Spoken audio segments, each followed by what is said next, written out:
Oi, meu nome é Cláudia, você está no canal Uma Deusa, Uma Louca, Uma Feiticeira e hoje eu vou trazer o meu lado mais sensato para refletir sobre depressão e terapias alternativas.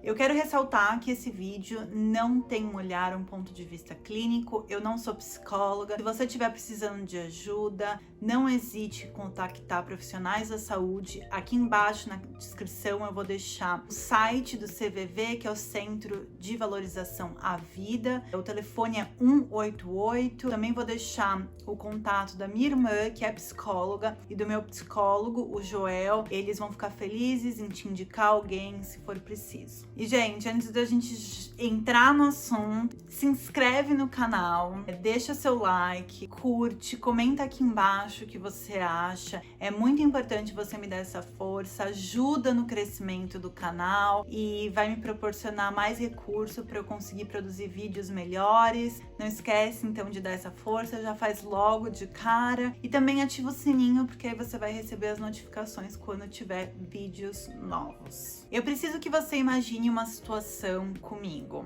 Então vamos lá, vamos imaginar que você é um profissional da dança, uma bailarina, um bailarino. Você tá numa viagem dentro de um veículo e esse veículo colide e você entra num acidente. Vamos também imaginar que essa situação foi trágica, você acabou quebrando a perna em vários lugares, tendo fratura exposta, uma situação bem pesada. Diante dessa situação, o que vai acontecer? A gente vai ter vários profissionais que vão entrar ali para poder te ajudar e para te socorrer. Primeiro vai chegar os paramédicos ou bombeiros que vão ali conseguir lidar com aquela situação de emergência. Eles são treinados para lidar com isso, então vão saber mexer ou não mexer no seu corpo para não piorar muito ou agravar a situação. Quando você chegar no hospital, a gente vai ter médicos, enfermeiras que são também preparados e treinados para lidar com essa situação emergencial. A gente em seguida vai ter provavelmente um ortopedista e que vai cuidar da sua perna, vai tratar a sua perna. A gente vai ter fisioterapeutas que vai ajudar você a voltar a movimentar os músculos, vai te passar exercício para você fortalecer aquela perna de novo. Mais para frente, passando do tratamento para uma manutenção, a gente pode ter um profissional da educação física que quando você for fazer uma atividade física vai conseguir entender a mecânica do seu corpo, passar exercícios adaptados para você não machucar aquela região. Também vai ajudar você a fortalecer os músculos para prevenir lesões. Também citar que vai entrar um psicólogo para tratar você, para cuidar de você, ajudar você a lidar e superar com esse trauma. A gente está falando de um bailarino, uma bailarina que trabalha com isso, trabalha com o corpo. E aqui nesses exemplos que eu dei, eu não incluí profissionais, por exemplo, farmacêuticos, cientistas que desenvolveram aí os analgésicos que provavelmente você vai tomar, quem desenvolveu anestesia que provavelmente você vai precisar tomar se precisar de uma cirurgia. Eu não também citei químicos, matemáticos, físicos que desenvolveram os aparelhos que vão ser utilizados tanto na parte que você chegar no hospital, como o raio-x, os exames durante e depois desse processo, aparelhos que fisioterapeutas utilizam nesse processo. Não citei toda essa galera aí. O que isso significa? Significa que além dos vários profissionais que vai tratar desse único caso, cada um com a sua especialidade, eu tenho aí centenas de anos de pesquisa desenvolvida para cuidar dessa situação, para cuidar de você. Eu falo centenas de anos porque quando a gente pensa num aparelho hoje tecnológico, a gente de repente tem uma pesquisa que foi desenvolvida por um laboratório, por algum cientista, alguém vai pegar como se fosse uma corrente aquilo ali que foi desenvolvido e vai aperfeiçoar um pouco mais e vai aperfeiçoar um pouco mais até chegar na tecnologia que a gente tem hoje. Mas, Cláudia, o que isso tem a ver com depressão? Eu vou usar uma frase que uma professora de polidense maravilhosa, inteligente, assim, sensacional, usou num vídeo com a Jojo, porque além de tudo, A bicha tem contato, entendeu? Ela é bafo. ela falou assim no vídeo da Jojo, o problema é que a depressão não te deixa um roxinho. E essa frase, ela é muito importante, porque ela vai ajudar a gente a construir toda uma reflexão, ajudar a gente a quebrar vários tabus que rondam a questão de depressão, de saúde mental. Quando a gente vê uma situação dessa, um acidente de carro em que a pessoa tá com a perna toda quebrada, tá numa situação muito trágica, a gente aciona esse alerta, sensação de emergência. E na hora a gente vai ligar e contactar pessoas que vão saber lidar com aquele tipo de situação. E aí o problema da depressão é que ela não deixa um roxinho, ela não aciona em você essa válvula de emergência, de risco, de perigo. E isso acaba levando a gente a várias problemáticas. Eu vou citar aqui 3. Então a primeira é: olha, isso daí é depressão, tá com depressão? Precisa renovar, precisa olhar pra vida, agradecer mais o que a pessoa tem. Preguiça. Precisa fazer um corte de cabelo novo, sabe? A pessoa tá muito parada na vida, precisa trocar essa energia da vida, fazer, sei lá, mudar o look, que ela vai melhorar. A segunda problemática que vem é: Isso daí é falta de Deus no coração. A pessoa tem Deus no coração, ela não tem depressão. Se ela, sei lá, não dá espaço, porque a pessoa que tem Deus, ela não abre espaço pra coisa ruim vir e te deixar depressivo, entendeu? A pessoa com falta de espiritualidade é a pessoa que tem depressão. E aí a gente tem uma terceira problemática, que são pessoas que aproveitam essa situação e vai lá e criam terapias baseadas na pseudociência, prometendo para você tratamento e cura. 4 sessões comigo e olha, puf, seus problemas acabaram. Lembra quando tinha o Cacete Planeta, que tinha as organizações Tabajara? Ai, total. E aqui nessa parte eu não tô vindo questionar ou condenar a fé de ninguém ou a crença de ninguém. Eu, a Cláudia, eu tenho os meus rituais, as minhas poções, eu tenho as minhas crenças, só que o que eu não posso fazer é compilar essas crenças, esses rituais que eu tenho num curso e falar que as pessoas que fazem esse curso, elas estão aptas a tratarem outras pessoas. O problema tá na gente vender essa espiritualidade, na gente vender essa crença como uma forma de terapia. E agora a gente vai entrar numa parte que me deixa assustada na cara de pau, no ponto que isso chega. A cara de pau dessas pseudociências, elas vão tão longe, elas pegam termos científicos, ou termos que existem aí no meio acadêmico, na medicina, na física, para poder dar um outro tipo de significado. Então, por exemplo, existe aí a terapia quântica multidimensional. E aqui eu não tô, assim, tirando sarro do que você acredita. Tem que se segurar pra não tirar um sarro, né? Não, é que a Bruna é cientista. Pra ela, assim... Por exemplo, a física quântica é uma coisa muito abstrata. Não que seja abstrata de fato, mas a palavra soa muito abstrato. Soa, assim, com uma coisa, assim, muito surreal. E porque eu sou de humanas, eu nunca tive contato com essa questão da física quântica. E aí, provavelmente, as pessoas que aplicam essa terapia... Pessoas que, reprovaram em física do colégio, ficaram de recuperação. Porque se elas soubessem, elas jamais iam saindo falando as abobrinhas que são faladas. É prometida essa questão que você vai lá, você vai meditar, ou você vai vibrar nessa energia e vai te abrir caminhos e vai fazer XYZ. E aí chegam os físicos e falam... Gente, o que vocês estão falando? Um canal da Bibi Bailas, o canal se chama Física e Afins. Ela é física, ela é formada, ela faz pós no Japão, ela tem a especialidade na quântica. Então a Bibi vai lá e ela vai desmascarando e realmente dando as definições do que é. Ela vai lá e fala, gente, a física quântica é isso, a frequência é isso. Eu não posso sair por aí pegando termos científicos, colocando numa frase e porque eu quero validar aquele tipo de terapia. E por isso que é tão perigoso, porque você pega uma pessoa, por exemplo, que é leiga no assunto, ou que não sabe o que significa física quântica, ou nome de físicos, porque as pessoas fazem isso, e aí você coloca esse mundo de coisa no colo da pessoa, colocado numa frase, sem fazer o menor sentido, e você vende isso na internet como forma de terapia, falando que vai tratar a sua depressão com falas cruéis, desumanas, e falando assim, ó, o meu tratamento funciona, você precisa vibrar positivo, sua vida vai mudar. E aí você cria essa expectativa na pessoa que tá recebendo esse tipo de terapia. E aí quando a pessoa não melhora, essas terapias vão lá e culpabilizam a pessoa. Fala assim, mas Você não melhorou porque você não vibrou bem. você não vibrou do jeito que você tinha que fazer. Você não pensou tão positivo quanto. E o pior... E agora eu fico realmente, assim, enfurecida com isso. Essas terapias pegam problemas sociais sabe? Como abuso, como até, por exemplo, o caso da Mari Ferrer, que uma dessas pessoas, dessas terapeutas, sei lá do que, falou que, na verdade, isso aconteceu porque a Afrodite inconsciente dela tava XYZ, e aí, por causa dessa Afrodite consciente, ela não deveria estar naquele lugar, e por conta disso, aconteceu dela ser abusada. Mas quando a pessoa ela faz essa terapia e ela tem a consciência da Afrodite inconsciente, ela não vai ser abusada.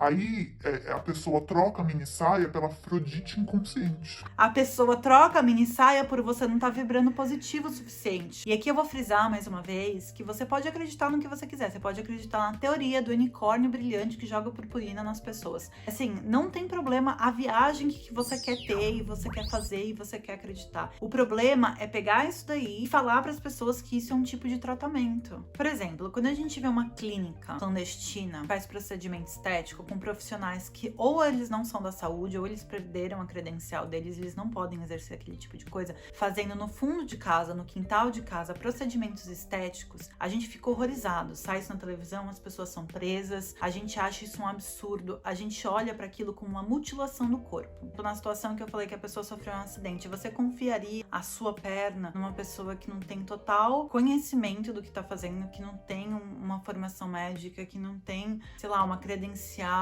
que não tem um preparo, um treinamento para tratar da sua perna? Mas por que a gente pega a saúde mental e vai lá e confia na mão de pessoas que não têm o mínimo preparo para lidar com isso? Mais uma vez eu bato na tecla, porque a depressão não tem esse rostinho. As pessoas não veem como um perigo à vida. Não veem isso como um caráter de urgência, de risco de morte. Mas eu quero trazer uns dados para você aqui para ver se a gente começa a acordar para essa situação. Uma estimativa de que a cada 40 segundos uma pessoa tira a própria vida. Suicídio é a segunda principal causa de morte entre jovens com idade entre 15 e 29 anos. 79% dos suicídios no mundo ocorrem em países de baixa e média renda. Depressão não é uma tristeza momentânea, não é um problema de mudança de humor, não é um mês que foi difícil na sua vida. Depressão não deixa roxinho,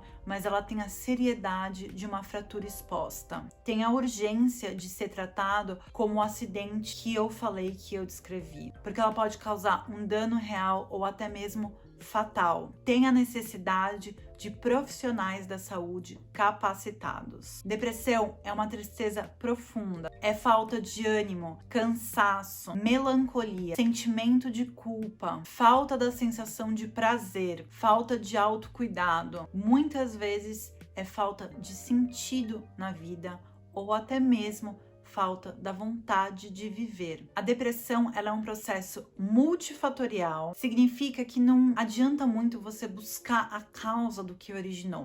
Por exemplo, quando eu tô andando na rua, bato, tropeço, corto meu dedo. Qual foi a causa de eu cortar meu dedo? Foi o tropeção na rua. Quando a gente tá falando de depressão, e por falar que é um processo multifatorial, a gente pode trazer o exemplo de, eu fui expulsa de casa. E aí, depois disso, eu fiquei com depressão. E aí a gente pode falar, a causa foi porque ela foi expulsa de casa. Tem várias pessoas que são expulsas de casas e não têm depressão.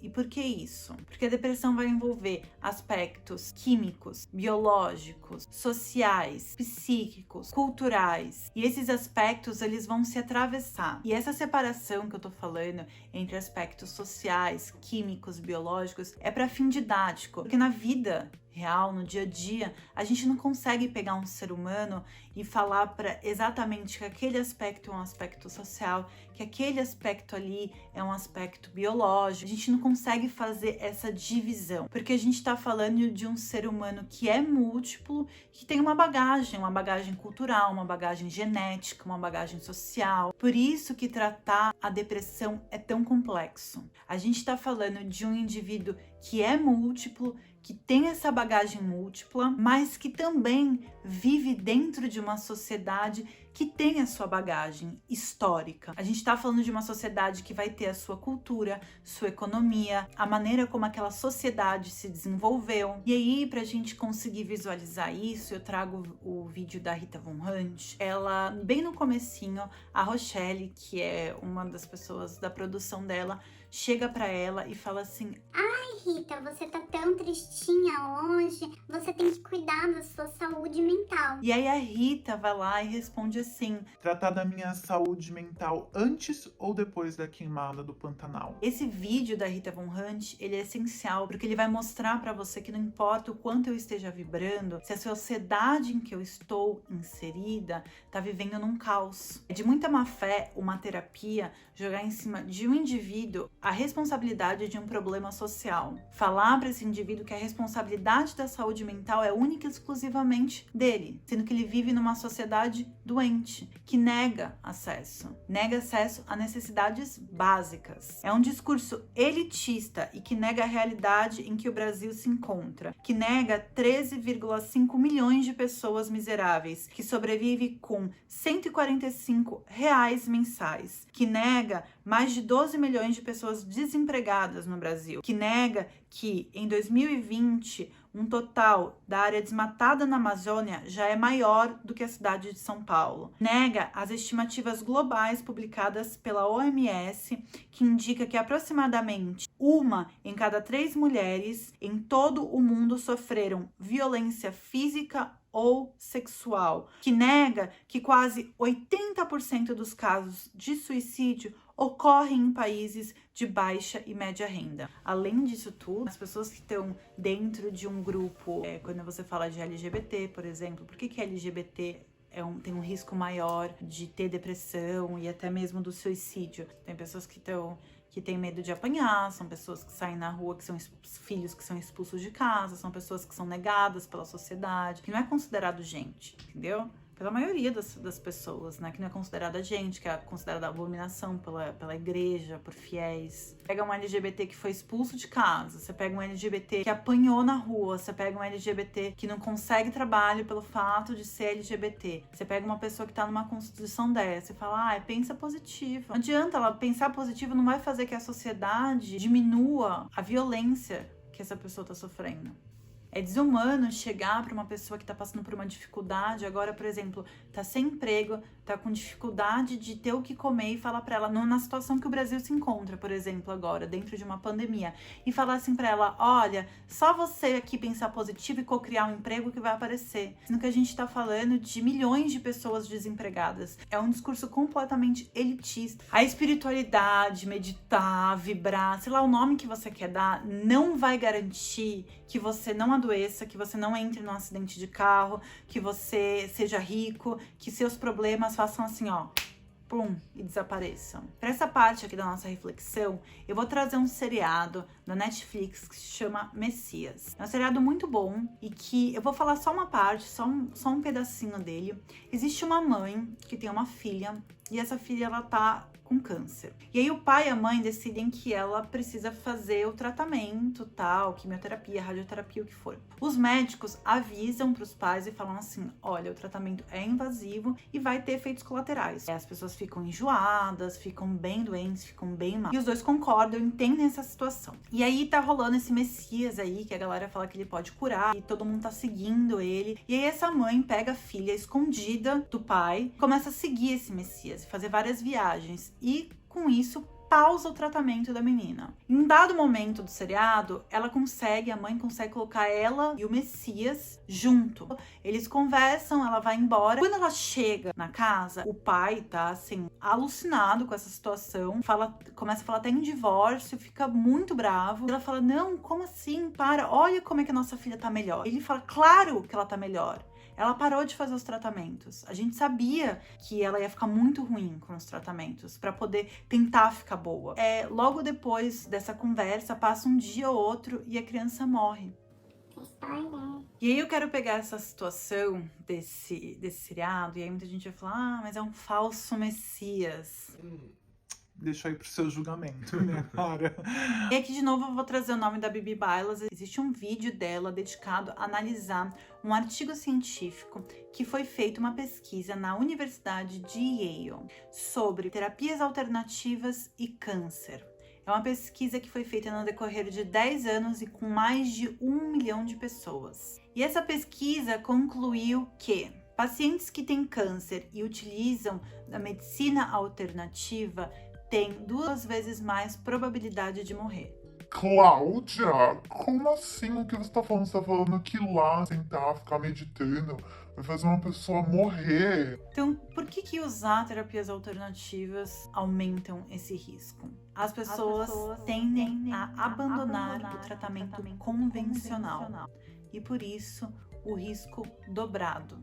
Até porque algumas dessas terapias são contra o uso de medicamento, né? Então eles garantem a cura na base da vibração. E aqui eu quero ressaltar uma matéria que foi feita num jornal português sobre esse artigo científico. Apesar das dúvidas sobre os resultados, as terapias alternativas têm aumentado de popularidade. Estima-se que o uso da medicina complementar e alternativa seja uma indústria multibilionária. O crescimento tem sido atribuído à sua maior disponibilidade e ao marketing, bem como a uma ligação com as crenças, valores e filosofias dos pacientes quanto à sua saúde. Multibilionária. Existe esse tabu que precisa ser quebrado, que a indústria farmacêutica é uma vilã, e aí o objetivo dela é só te deixar doente para vender mais remédio, para fazer mais dinheiro. Eu compreendo de onde você vem, eu não sou uma pessoa tão assim inocente para entender que existe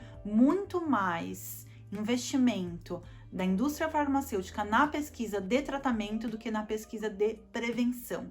Eu compreendo isso e acho que a gente tem que ir lá e cobrar que a indústria farmacêutica faça essa mudança. Cobrar métodos e políticas públicas, por exemplo, de que o nosso sistema que a gente vive vá lá e possibilite pra gente acesso a uma nutrição saudável, acesso à cultura, acesso a fazer uma atividade física com um profissional da saúde, com segurança. E engraçado, assim, só pra salientar, é que ninguém pensa nisso, né, nessa vilã da indústria farmacêutica, quando a pessoa tá naquele exemplo que eu dei lá no começo, urrando de dor, a pessoa quebrou a perna, se ela estiver ainda consciente. Ninguém fala assim, vamos chamar lá o terapeuta físico quântico multidimensional pra ficar vibrando que a perna dela vai, melhorar. Eu quero trazer para você mais um dado. Quando a gente está falando da indústria farmacêutica, que tem muito dinheiro também, tem muita grana também, a gente está falando de uma indústria que pega uma parcela desse faturamento e investe dentro da própria pesquisa. Investe também, é uma parcela menor, mas investe na pesquisa de métodos preventivos. Agora, quando a gente está falando da indústria multimilionária da cura, quando ela tem um faturamento, aonde que ela investe? Só esse questionamento, essa pulguinha atrás da sua orelha. E quando ela investe, isso é uma questão que é bem criticada e discutida, quando ela vai fazer pesquisa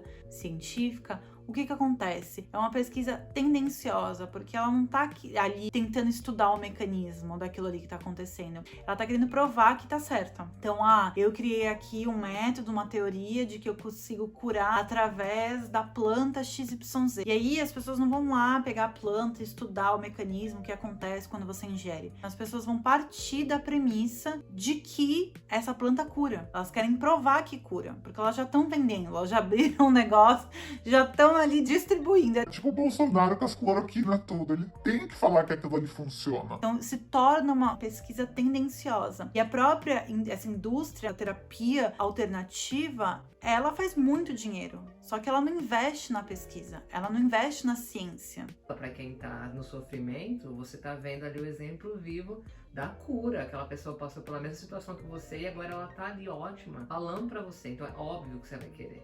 Não, e eu não tô negando o efeito placebo, e eu não tô negando que isso... Mas aí é placebo. Não tira o método placebo. Pelo placebo, não. O efeito é do placebo. Engraçado que você vê muita gente da terapia alternativa defendendo que as pessoas querem resolução imediata, por isso que elas vão lá e tomam um compromidinho, tomam um remedinho para antidepressão. Mas elas mesmas vendem esse tipo de imediatismo. Faz um curso de 10 horas do final de semana e elas acham que elas estão aptas para tratar de uma pessoa que tem uma depressão profunda. É aceitável que essas terapias entrem algo complementar. Eu acho que quando você tá com câncer, por exemplo, uma doença super grave, uma situação aí que você pode perder a sua vida. É difícil mesmo você trabalhar a sua sanidade mental interna. Ter uma crença, ter uma fé, se ligar à espiritualidade é importante. Contanto que você continue fazendo o seu tratamento convencional. Ela achou esse método maravilhoso, então eu vou demonizar, vou falar que vou criar várias teorias conspiratórias sem pé nem cabeça para falar que aquilo lá vai te matar, na verdade, e eu vou influenciar você a largar aquilo ali que você está fazendo, o acompanhamento médico. E aí você vai fazer a minha terapia e você vai ficar ótimo. Mas então você tá falando que todo profissional da saúde é incrível, que todo psiquiatra, psicólogo é maravilhoso. Não, eu não tô falando isso.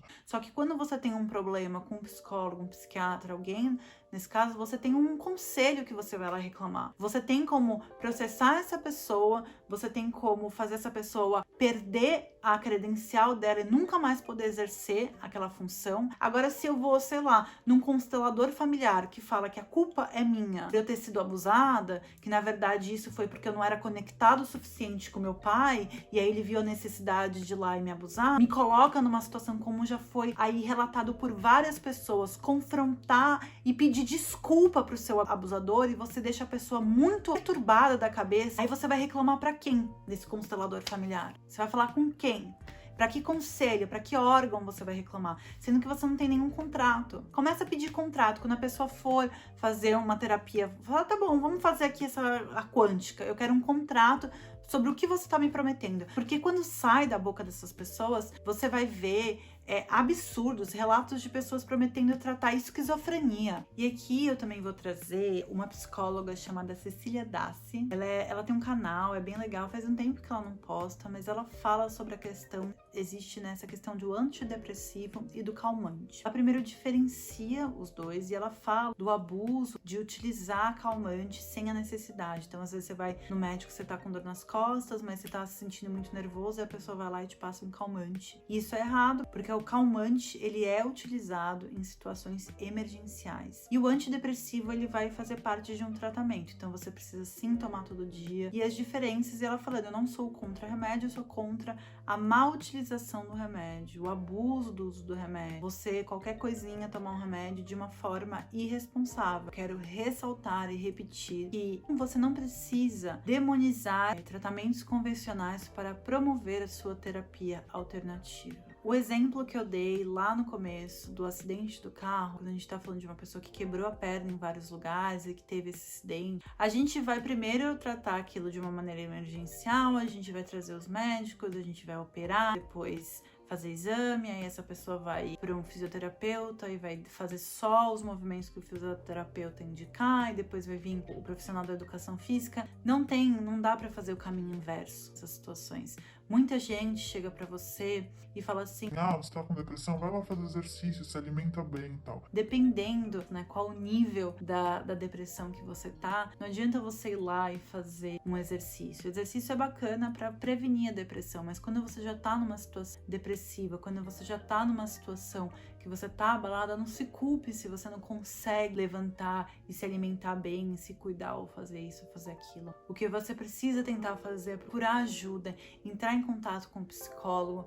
Quis trazer esse assunto pra cá porque é uma coisa que eu tô vendo um marketing muito grande na internet. Eu, como uma pessoa que tem depressão e já passou por esse abuso, eu quis fazer um vídeo alertando as pessoas. Questione, pergunte. Até mesmo se você vai num médico que vai lá, te receita um bocado de remédio e você não entende muito bem daquilo, procura a opinião de um outro médico. Não caia no charlatanismo. Busque ajuda de um profissional competente. Comenta aqui embaixo o que você acha desse assunto. Mais uma vez, né? Eu tô acho que sendo repetitiva, mas eu tenho os meus rituais, eu tenho as minhas crenças. Esse vídeo não é para condenar a fé das pessoas ou naquilo que elas acreditam. Esse vídeo é uma crítica à comercialização desse tipo de espiritualidade, de crença, para enganar pessoas que estão numa situação de fragilidade, de vulnerabilidade e ainda mais emprestando nomes científicos e criando teorias conspiratórias sem pé nem cabeça. É isso, espero que você tenha gostado. Deixa um like ou dislike, porque ninguém é obrigado a nada nessa vida. Um beijo e tchau!